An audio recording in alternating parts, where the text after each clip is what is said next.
Hi, I'm Lauren Wilson, a realtor with App Properties. Born and raised right here in central Indiana and a Hoosier through and through. Selling your home is a massive undertaking, and I completely understand what that is. That's why when you work with me, we put a great plan together to make sure that when your home comes to the market, it is in the best light possible.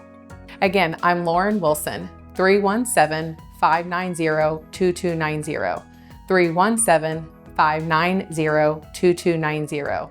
Let's put a plan together and get your home sold. Right now, everything's expensive. That includes things you need around the house. If your water heater, water softener, or well pump goes out, or even if your toilet stops working, you could be looking at a major expense. Don't let your next call to a plumber break the bank. Call John at Black Sheep Plumbing. John is a Hoosier lifer who takes pride in and stands behind his work. That's why all basic services and repairs with Black Sheep Plumbing come with a 2-year parts and labor guarantee, with water heaters having a 6-year parts and tank guarantee. Call or text Black Sheep Plumbing for all your needs today and speak directly with John, the owner. 765-315-7558. That's Black Sheep Plumbing at 765-315-7558. Are you a Clay County resident who is ready to be part of creating a brighter future for our citizens? Doug Cobb is running for county commissioner and will bring fresh perspective to the table. A local farm and business owner, he has skin in the game of our county's success. He knows that a great team can accomplish so much more than any one of us alone and is ready to create a brighter future for Clay County together. The committee to elect Doug Cobb approves this ad. Paid for by Linda Cheesam.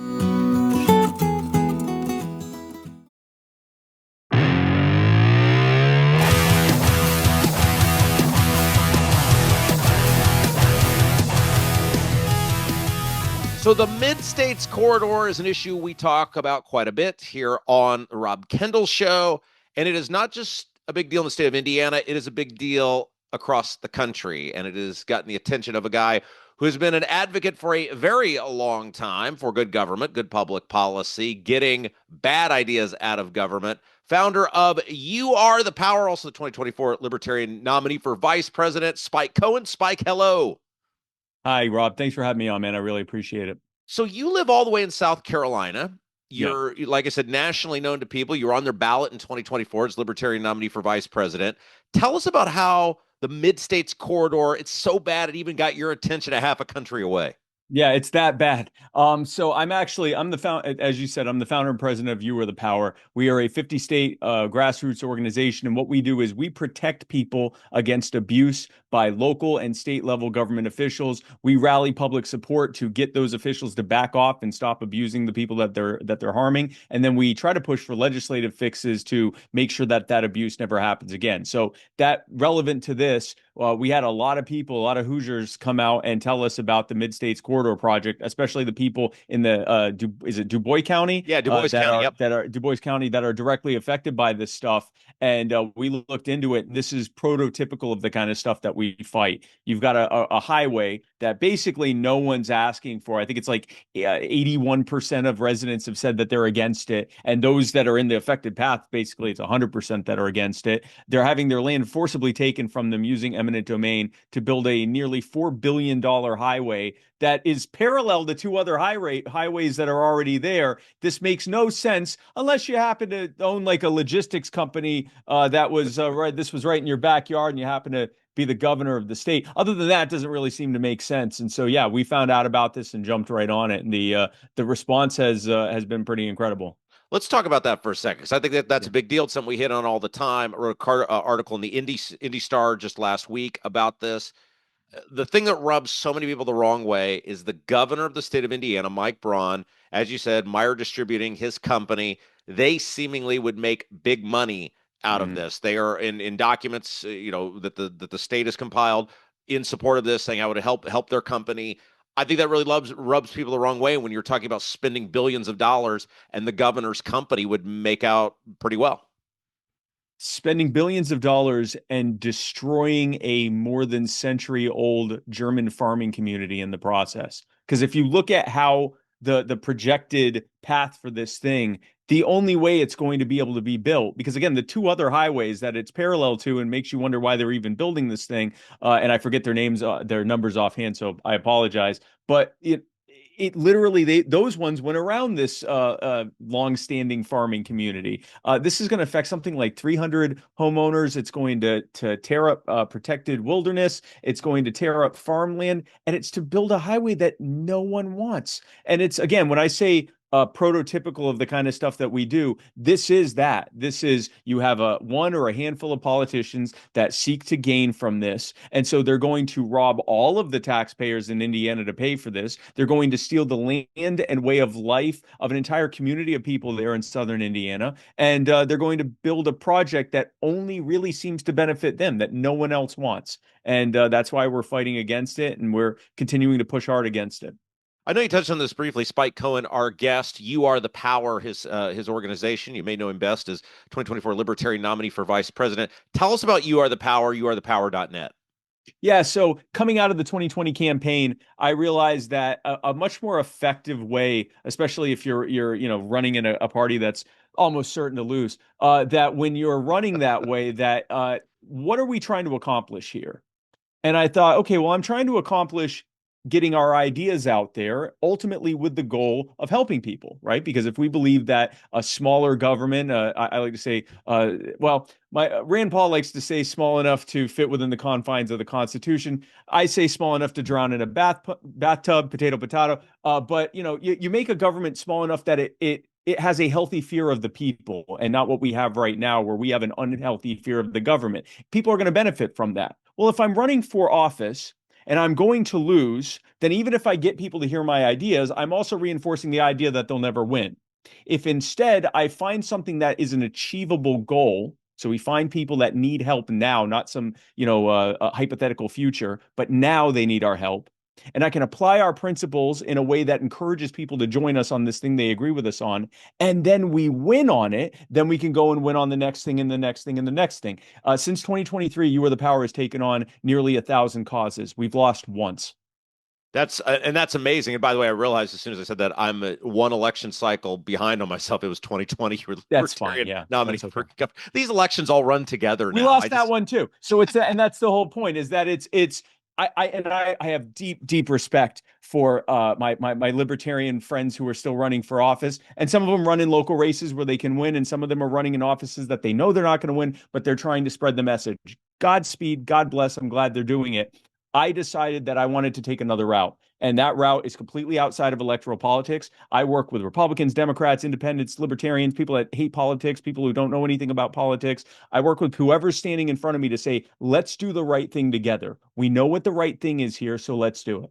So all people just go to your website, youarethepower.net. They say, hey, we got the Midstates Corridor here, Spike. It's awful. And you guys mobilize. Is that how it works?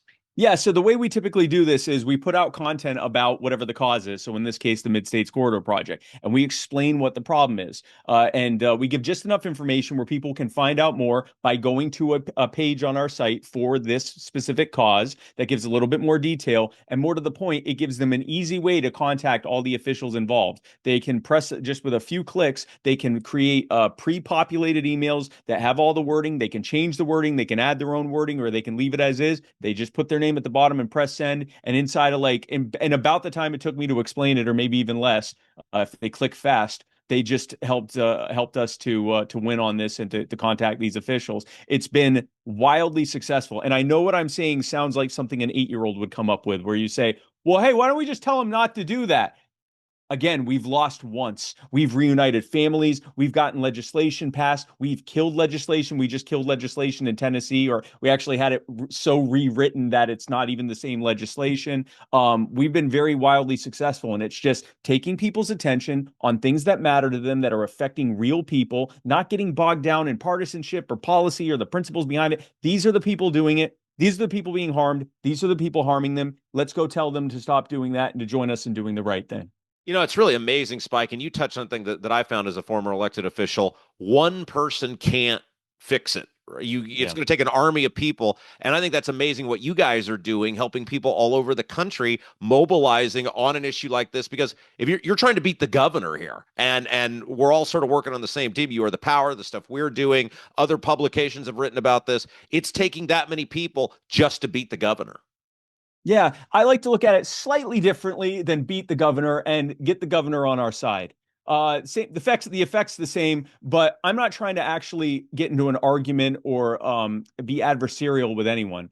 What we want to do is help people to realize this was the wrong course. Here's the right course. Let's do that. It worked in Tennessee. It worked in Florida. We just got legislation passed there. We got legislation passed in Georgia. And completely different cases. These were cases where way too many innocent parents are being wrongfully accused of abuse. We have fixed a lot of the things that were allowing that to happen. And when we came into both those situations, the entire state government was 100% against us. And we used a combination of public pressure and personal outreach to say, let's go do the right thing together. And in all three of those cases, they did. How close do you think we are to stopping the Midstates Corridor? The General Assembly now has started to push back on it. We've seen a delay in the RFP. Do you feel that there is momentum to stop the Midstates Corridor in Southwest Indiana? There's definitely momentum. I'm never comfortable saying how close I think, because it's a really hard to define metric. I would just say that the things that I'm seeing are what I would like to see. It is well documented that the public is wildly against this.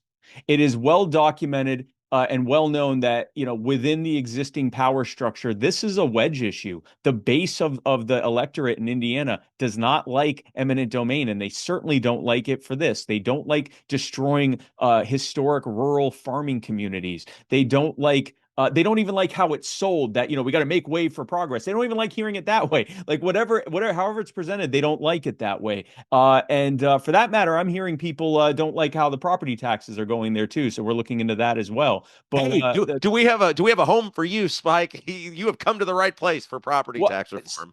So our thing is this: maybe we just kill the Midstates Corridor project. Maybe we look at this holistically at it as an issue of property rights for Hoosiers across the state. Whatever it is, let's look at it. And one thing I'd like to make clear, because I know if I'm in South Carolina, if I had some guy in Indiana who's like, I care a lot about you South Carolinians, I'd be like, yeah, I mean, I agree with what you're saying, but where did you come from? So this is led by Hoosiers. So our main lead there, and you've talked with them, is the folks at the PRA, the Property Rights Alliance. Right. We're just providing the social media support to let the rest of the public, including there in Indiana, know about it. But this is being led by Hoosiers. I love what you're doing, man. I love that you took a run for elected office, 2020 Libertarian nominee for governor, and said it's got to be bigger than one office or one person. We can't do it alone. I love what you're doing, and thank you for supporting those people down in Southwest Indiana. They need it. YouAreThePower.net. Spike Cohen, thank you. Thank you. Yeah, you're watching Rob Kendall Show. Are you seeing cracks in mortar, moisture working through walls, facade or structural failure beginning to surface? Bramwell Mackay sets the standard for exterior and structural building solutions. Our 40-year master masons and industry experts address moisture intrusion, failing foundations, masonry deterioration, and more. From preserving historic landmarks to addressing modern building envelope issues, Bramwell Mackay delivers full-spectrum service with white-glove professionalism. In Indianapolis, call 812-33-BRICK. 812-33-BRICK.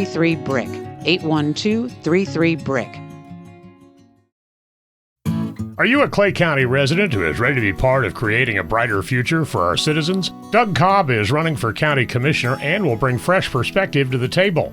A local farm and business owner, he has skin in the game of our county's success. He knows that a great team can accomplish so much more than any one of us alone and is ready to create a brighter future for Clay County together.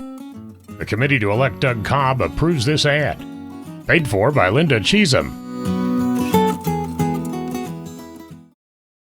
Your bathroom fan could be secretly costing you thousands of dollars in damages. Most people don't even know this until the damage is done. With over 18 years of bathroom remodeling experience, here are 3 signs your fan is failing you without spending a dime on inspections. Sign number 1 is if you have foggy mirrors after you shower. This shows that your fan isn't pulling out enough moisture, which creates the perfect environment for mold. If you have a properly functioning bathroom fan that is the right size for your space, you shouldn't see much fogginess on your bathroom mirror at all. Sign number 2 is if you have bubbling, cracking, or peeling paint in your bathroom. bathroom. This means moisture is soaking into your walls, slowly breaking down drywall, and even causing the wood framing behind it to rot. Sign number 3 is if you have mold buildup on your fan, ceilings, or walls. This is terrible for your health, but also could wreck your bathroom, costing you a fortune. If you're noticing any of these signs, here's what you can do. Call Vent Savvy today at 317-300-4434. That's 317-300-4434 and mention Rob for a free attic inspection.